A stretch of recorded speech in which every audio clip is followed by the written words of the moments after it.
Bugün Kürdistan'ın güneybatısındaki göç, açlık, susuzluk, elektriksizlik, hastalara ilaç bulamama, işsizlik, yoksulluk, eğitim, güvenlik, baskı ve yaşamsal sorunların yanı sıra rejim güçleri ve yandaşlarıyla çöşeven Arap muhalefetinin inkar ve saldırıları, Kürt siyasi örgütlerinin açmazlarında da kaynaklanan Kürtler arası bir savaş, iç savaş ihtimalini bile güçlendirmektedir.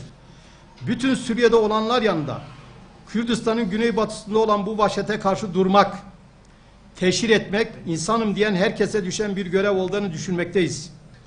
Orta Doğu'nun yetimlerinden olan Kürtler, Kürdistan'ın güneybatısında hayatta kalmak için gerekli olan bütün araçlardan mahrumdurlar.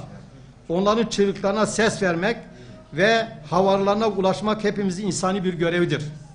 İşte bu amaçla Kürdistan'ın kuzeyindeki bağımsız Kürt bireyler olarak Kürdistan'ın güneybatısıyla dayanışma komitesini kurmaya karar verdik.